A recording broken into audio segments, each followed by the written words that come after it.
நீங்கள் பார்த்துக் கொண்டிருப்பது உங்கள் விஜய்.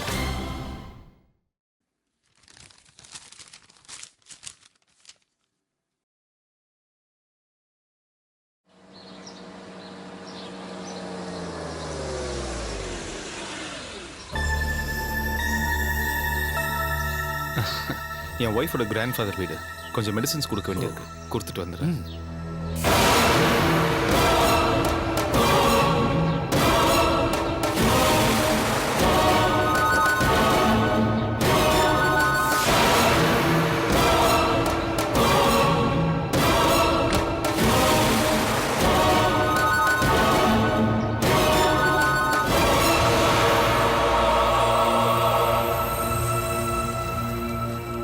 சார் மகேஷ், வாப்பா, வா வா வா. உட்காருங்க.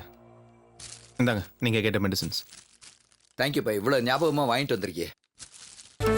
வா மகேஷ், குடிக்க ஏதாவது கொண்டு வரேன் இரு. இருங்கம்மா, எனக்கு அதெல்லாம் ஒன்றும் வேண்டாம்.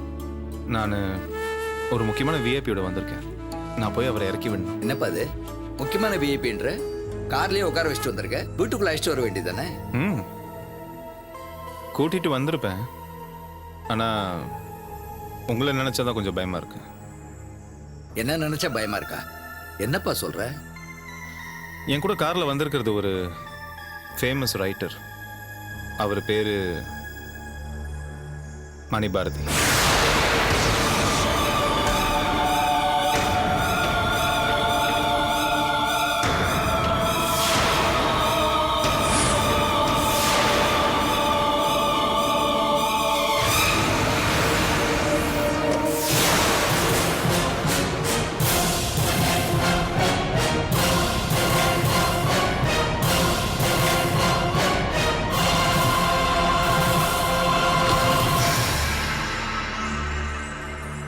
அவனை எதுக்கு இங்க கூட்டிட்டு வந்த? சார், அவர் வண்டி பிரேக் டவுன் ஆயிடுச்சு போல இருக்கு.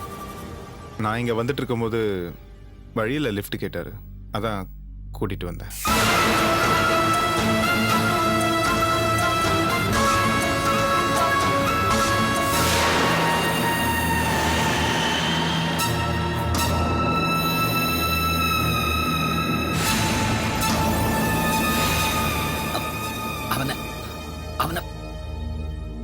அவன் இந்த வீட்டு வாசல்ல நிற்க கூடாது. அவன் நிழல் கூட இங்க படக்கூடாது.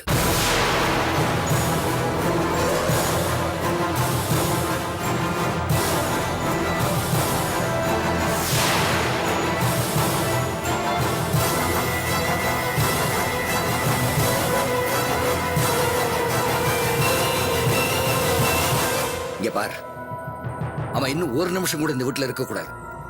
முதல்ல அவனை கூட்டிக்கிட்டு இங்கிருந்து போயிடு. போ மகேஷ், அவனை முதல்ல கூட்டிட்டு போப்பா. அவனை நேர்ல பார்த்தேன், அவன் முகத்துல சாணியை கரைச்சி ஊத்தி அடிச்சிருவேன். போப்பா, கூட்டிட்டு போ அவனை.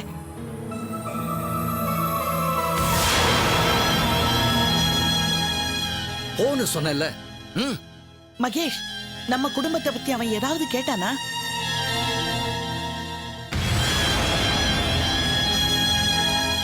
அப்படி ஏதாவது கேட்டான்னா உன்னை பத்தி மட்டும் பேசு.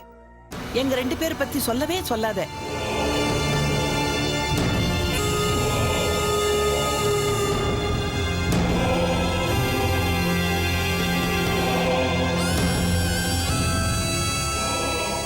உட்காருங்க சார், போலாம்.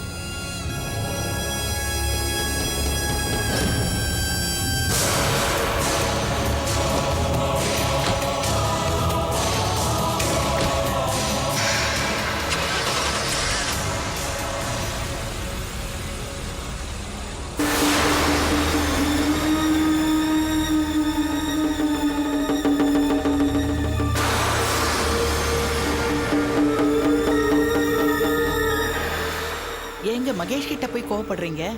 மணிபாரதி யாருன்னு தெரிஞ்சிருந்தா மகேஷ் இங்க கூட்டிட்டு வந்திருப்பானா? காரு பிரேக் டவுன் ஆயிருக்கு. அந்த வழியா வந்த மகேஷ் அவனுக்கு லிஃப்ட் கொடுத்திருக்கான். போற வழியில அப்படியே இங்க வந்துட்டு போயிருக்கான். ஏங்க, நாம இங்க நடந்துகிட்டதெல்லாம் பார்த்து மகேஷ்க்கு ஏதாவது சந்தேகம் வந்திருக்குமா? ஐயோ, நான் ஒருத்தி அவனை பார்த்த டென்ஷன்ல மகேஷ் முன்னாடி வாய்க்கு வந்தபடி என்னெல்லாமோ உளறிட்டேன்.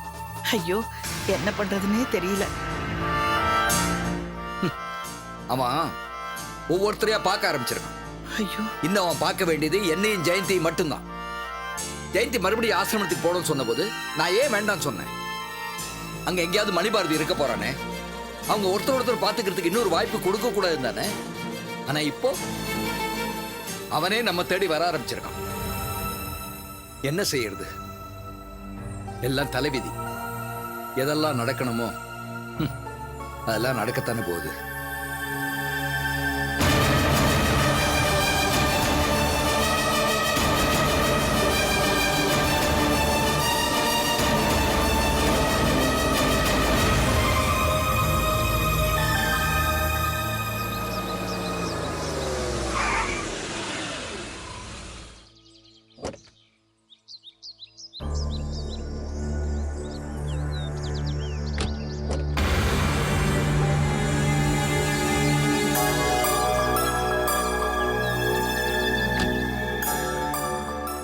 இதான் உங்க வீடா சார்?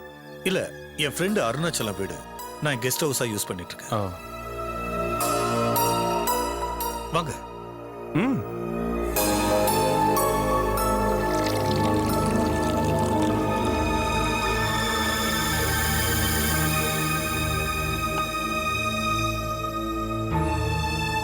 இந்த தேங்க்யூ சார்.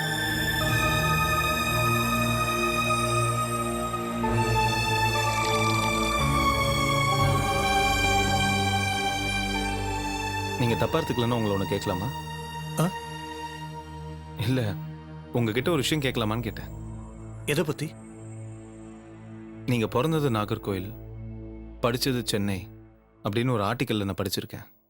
ஆமா. ம். சொந்த ஊர் சொந்தக்காரங்க எல்லாரையும் விட்டுட்டு திடீர்னு நீங்க கல்கட்டால போய் செட்டில் ஆயிட்டதாகவும் கொஞ்ச நாளைக்கு விரத்தில எழுதுறதை நிறுத்திட்டதாகவும் இன்னொரு ஆர்டிக்கல்ல படிச்சேன். அதுக்கு என்ன காரணம்னு நான் தெரிஞ்சுக்கலாமா?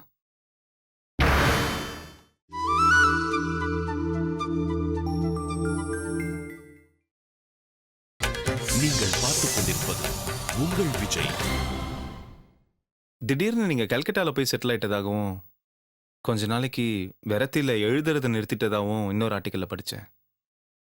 அதுக்கு என்ன காரணம்னு நான் தெரிஞ்சுக்கலாமா?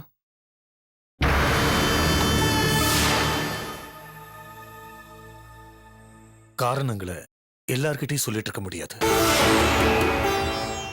நான் தப்பா ஏதாச்சும் கேட்டேன்னா? நீங்க கேட்டதுல தப்பில்ல மகேஷ். அது என்னோட பர்சனலான விஷயம். இன்னும் சொல்ல போனா என் பர்சனலான விஷயங்களை நான் என் ஃபேன்ஸ் கிட்ட ஷேர் பண்ணிக்கிறது இல்ல.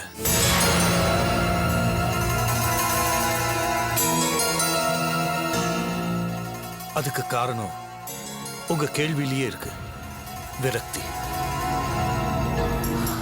மனசுல விரக்தி ஏற்படுத்துற சம்பவங்களை மறுபடியும் நினைக்கும் போது வேதனைகள் தான் மிஞ்சும். அந்த வேதனைகளை மறக்கணும்னு நான் நினைக்கிறேன். புரியுது சார்.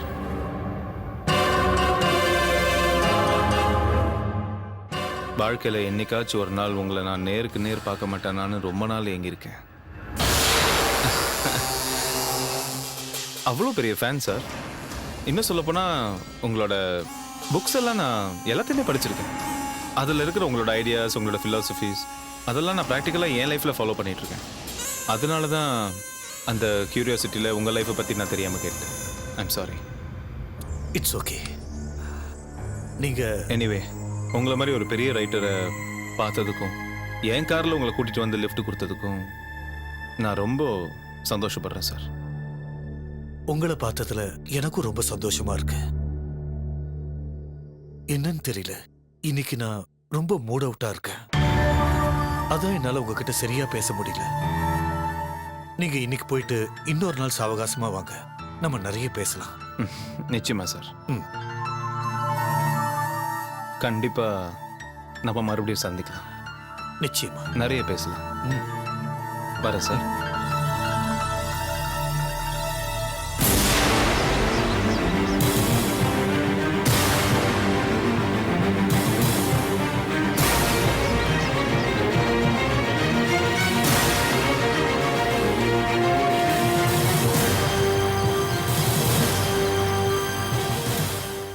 கடவுளா பார்த்து உன்னை என் கண்ணு முன்னாடி கொண்டு வந்துட்டாரு.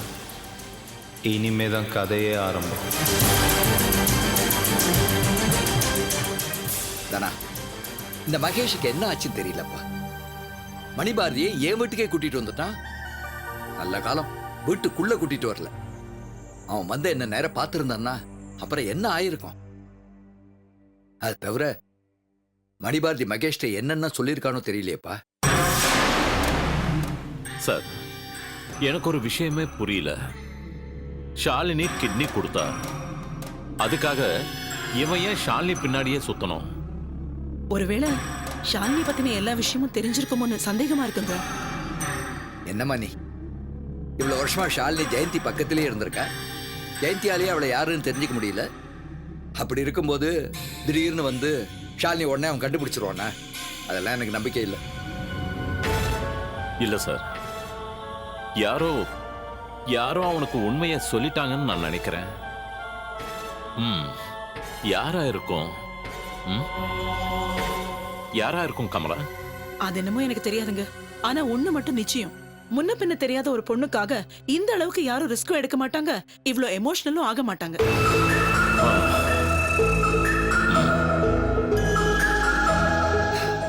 எங்கேயோ தப்பு நடந்திருக்கு தானே.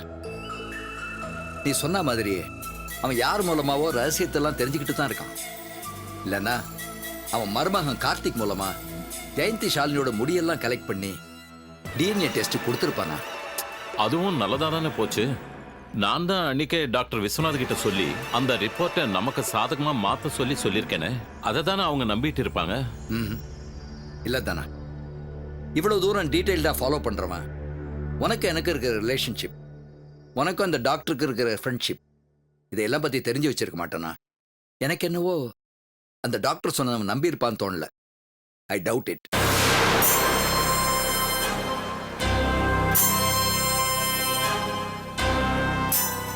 இப்படி அவன் சுத்தி சுத்தி வந்தான்னா கடைசியில ஜெயந்தி முன்னாடி போய் நிக்கத்தான் போறான். இப்படியே போச்சுன்னா கடைசியா அவன் மூலமாவே ஜெயந்திக்கு ஷாலினி யாருன்னு தெரியத்தான் போகுது.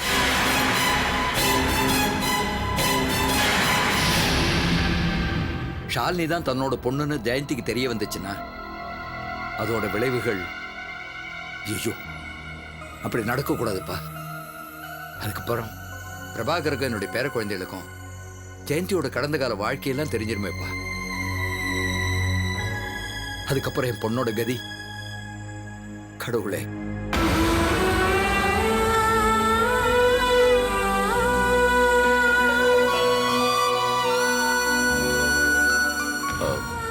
சார்,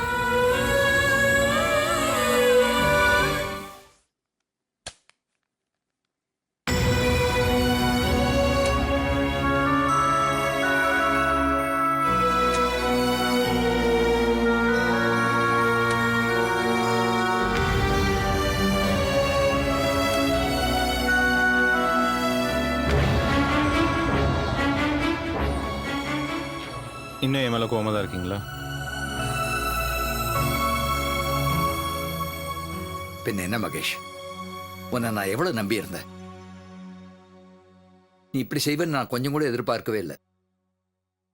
நான் யாரை பார்க்க கூடாதுன்னு வெறுத்து ஒதுக்கி இருந்தேனோ அவனை நேரம் என் வீட்டு கூட்டிட்டு வந்துட்டியே.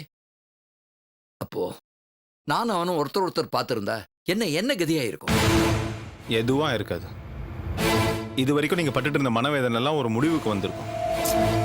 என்ன சொல்ற மகேஷ்? எல்லா விஷயமே தெரிஞ்ச நீயே இப்படி பேசலாமா? சார், நீங்க உண்மையை எத்தனை நாளைக்கு மறைக்கலாம்னு முடிவு பண்ணாலும் என்னைக்காச்சும் ஒரு நாள் அது வெளியில வந்துதான் ஆகும். இத்தனை நாள் நம்ம எல்லாரும் பட்டுட்டு இருந்த வேதனைக்கு ஒரு தீர்வு வேண்டாம்? அப்பா அம்மா உயிரோட இருந்தோம் தன்னை ஒரு அனாதை நினைச்சு ஷாலினி வாழ்ந்துட்டு இருக்கா. அதுக்கு நான் ஒரு முற்றுப்புள்ளி வைக்க வேண்டாம்? உனக்கு என்ன பைத்தியம் பிடிச்சிருக்கா? இல்ல சார், நம்ம குடும்பத்துல யாருக்கும் பைத்தியம் பிடிச்சிட கூடாதுங்கிறதுக்காக தான் நான் பேசிட்டு இருக்கேன். முடிவா நீ என்ன சொல்ல வர? சார், 26 வருஷத்துக்கு முன்னாடி அவர் உங்க பொண்ணை ஏமாத்திட்டு போயிட்டாருன்னு சொல்றீங்க. ஆனா அவர் எதனால அந்த மாதிரி செஞ்சாருன்னு கேட்டா உங்க யாராலையும் காரணம் சொல்ல முடியல. அவர் ஏன் அப்படி செஞ்சாரு நம்ம தெரிஞ்சுக்க வேண்டாமா? அதை நீ இப்ப தெரிஞ்சுக்கிட்டு என்ன பண்ண போற? நான் தான் உங்ககிட்ட சொன்னேன்ல, மணிபாரதி சரியான பொம்பளை பொறுக்கின்னு.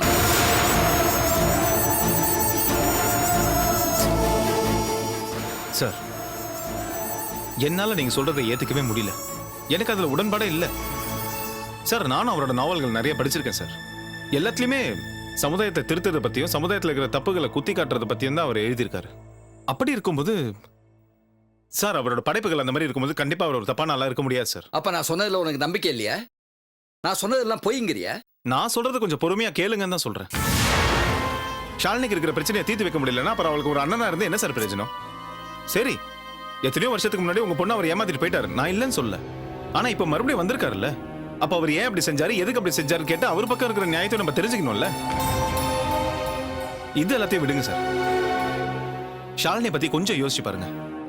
அவளுக்கு ஒரு நல்ல வாழ்க்கை கிடைக்குதுன்னா மகேஷ், தயவு செஞ்சு நிறுத்து. நீ தன்மையா நினைக்கிற ஷாலினியோட அப்பா உன்னை பொறுத்த வரைக்கும் வேணா பெரிய மனுஷனா இருக்கலாம். ஆனா என்னை பொறுத்த வரைக்கும் என் பொண்ணை ஏமாத்திட்டு போன ஒரு ராட்சசன். அவனை பத்தி என்கிட்ட பெருமையா பேசுறது உடனே நிறுத்து. சரி சரி சரி, நீங்க டென்ஷன் ஆகாதீங்க. நீங்க கத்தி எதுக்காக உங்க உடம்பை கத்துக்கிறீங்க? இப்ப என்ன மறுபடியும் அவரை பத்தி உங்ககிட்ட பேசக்கூடாது அவ்வளவுதானே? பேச மாட்டேன், போதுமா?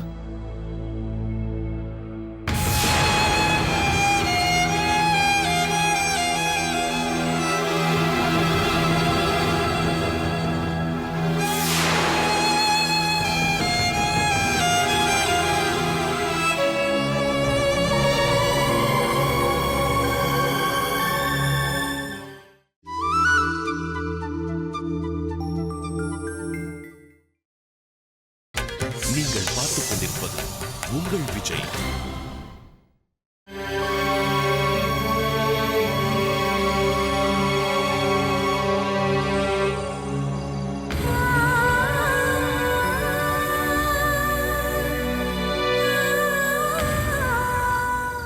அவர் ஏன் என்கிட்ட இப்படி மிஸ்பிஹேவ் பண்ணாரு?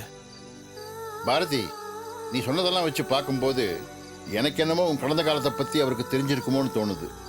அதோட எமோஷன் தான் அவர் வெளிக்காட்டி இருக்காரு. என்கிட்ட இருந்து ஷாலினியை மறைச்சு வைக்கணும்னா அதுக்கு என்ன ரீசன்?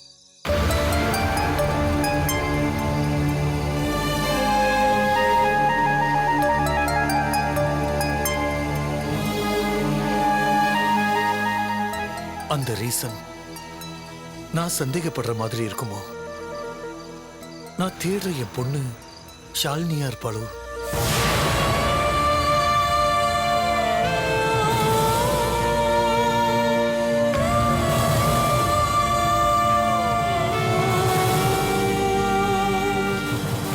தெளிவான சாட்சியோ ஆதாரமோ இல்லாம நாம எந்த ஒரு முடிவுக்கும் வரக்கூடாது. ஷாலினி உன் பொண்ணுன்னு நினைக்கிறது சரியான முட்டாள்தனம்.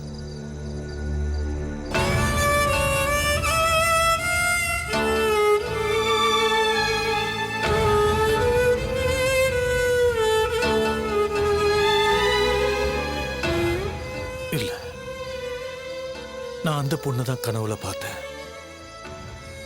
என் வேண்டுதலுக்கு மனம் இறங்கி தெய்வம் தான் அவளை என் கண் முன்னாடி கொண்டு வந்திருக்கு. யார் அவளை எங்க ஒளிச்சு வச்சிருந்தாலும் நான் அவளை தேடி கண்டுபிடிப்பேன். அவளோட அம்மா யாரு அப்பா யாருன்னு மட்டும் கண்டுபிடிச்சிட்டா போதும். அப்புறம் ஒரு சாட்சியும் தேவையே இல்லை. அந்த பொண்ணுக்கு அப்பா கிடைச்சிடும்.